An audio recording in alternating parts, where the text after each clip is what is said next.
He was the morning star, radiant, powerful, until pride dulled his beauty and corrupted his place before the Almighty. Lucifer fell. Now he rages against God's image bearers. He knows his fate will already end in fire, but until then, he bears his fangs.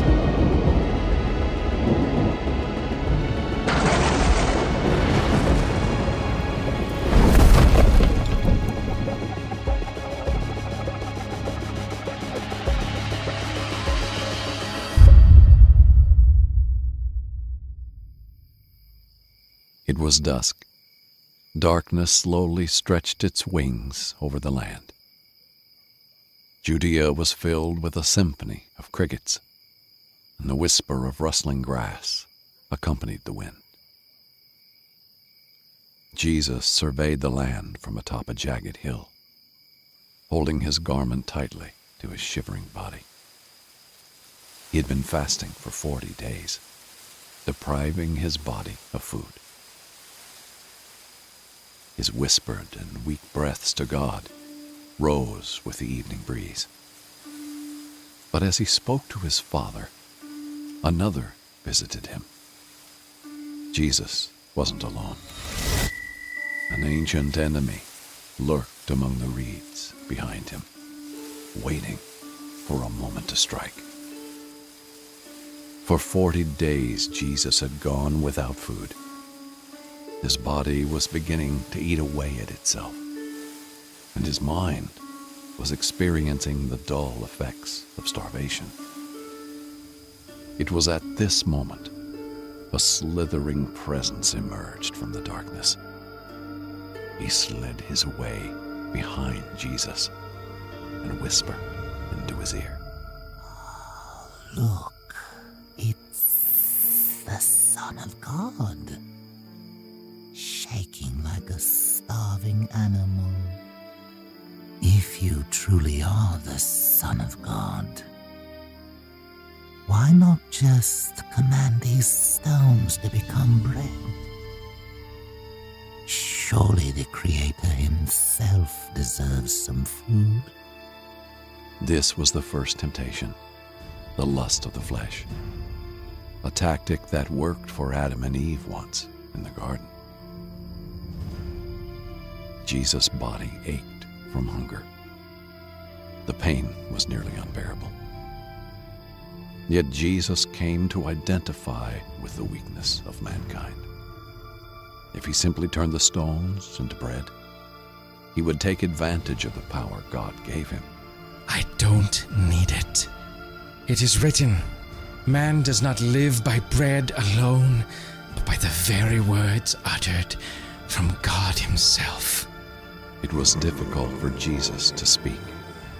He had a fever from hunger, and the chills caused him to shiver. Satan scoffed and wrapped his cloak around Jesus. Suddenly the two were standing over the temple of Jerusalem. They were at the temple's highest point, overlooking the people below. The wind howled as Jesus stood at the very tip of the massive structure. Behold! Satan screamed through the wind, pointing to the people below. He laughed and surveyed the worshippers coming to and fro from the temple. They want a sign, Jesus. They long to worship. They're hungry for it. The wind cut Jesus' cheek like glass. He looked at the people below. They were praying, seeking, searching for answers from God. Jesus wanted to reveal himself to them. He wanted to show them God's will. He wanted to be their Lord and Shepherd. They're waiting for you, Son of God. They're all here waiting for you to show yourself. Make a spectacle and jump off. For you and I both know what the scriptures say. They claim that the Lord will order his angels to protect you. Think about the sight of that. of a sudden seeing a man flying on the backs of angels. No doubt they'd worship you then. Satan's eyes were glowing with a mixture of playful anticipation and deep hatred. It was a terrifying sight. What are you waiting for? Jump! Jesus looked down at the people coming in and out of the temple. If they were to see a man flying on the wings of angels over the holy temple, indeed, they would worship him. Yet it would be no greater than a circus act. Jesus knew that it was not signs and wonders that would save mankind. He knew what his true purpose was. Faith born of spectacle was as fleeting as the wind that bore it.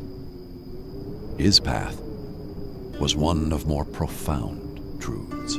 Blessed are those who don't see, yet still believe.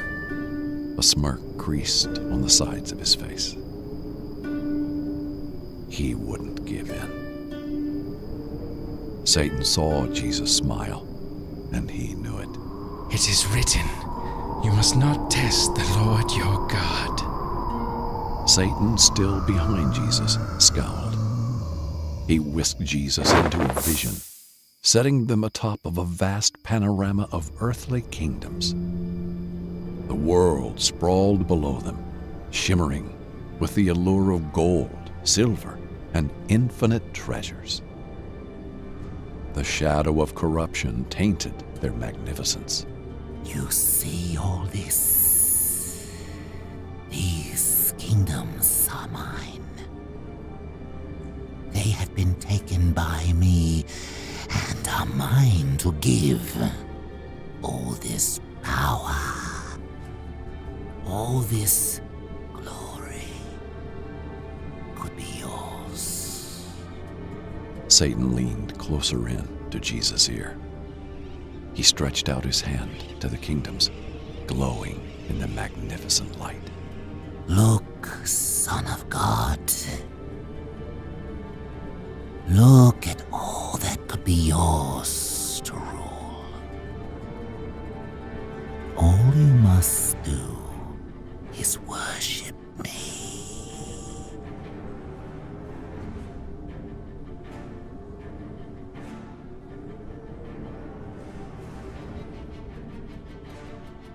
The lust for power, a temptation Eve once fell for when Satan promised she would be like God.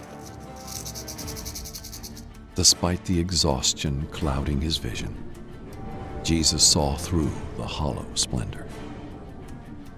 The promise of power and riches had been the fall of many men. It was an enticing offer, no doubt. Jesus longed to rule over his people as king. But his kingdom was not of this world. Corruption was not the way to win the hearts of man. It is written, you shall worship the Lord your God. Him and him alone shall you serve. Satan sneered at Jesus, ready to tempt him again. Before he could speak, Jesus turned around, looked him in the eyes for the first time. Enough! Jesus rebuked. Satan jarred back. The two of them were standing in the wilderness once again. The stars were settled high in the sky, and the howling evening wind rolled over the hills. Satan shrunk at the voice of Jesus. They were not equals. Jesus alone held the power. So Satan retreated into the grass, so he may scheme more about how to take the heart of man. Jesus then departed to eat, recover, and pray. He had successfully resisted the temptations of the enemy. Temptations that had caused humanity to stumble for thousands of generations.